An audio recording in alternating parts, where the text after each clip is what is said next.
ભાવનગર જિલ્લાના દેવગાણા ગામનો જવાન આર્મીમાં ફરજ બજાવતો હતો ત્યારે શહીદ થતાં તેમને ભાવનગર જિલ્લાના દેવગાણા ગામમાં પાર્થિવ દેહને વતનમાં લાવવામાં આવ્યો હતો।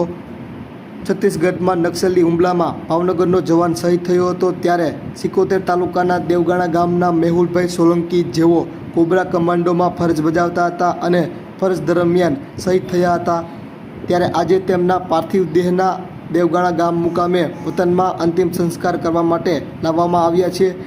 ભાવનગરથી દેવગાણા રૂટ તરફ આર્મી જવાનના પાર્થિવ દેહને ઠેર ઠેર પુષ્પાંજલિ અર્પણ કરવામાં આવી રહી છે અને સમગ્ર ગામમાં શોકનો માહોલ છવાયો છે। રિપોર્ટર રાહુલ ચૌહાણ।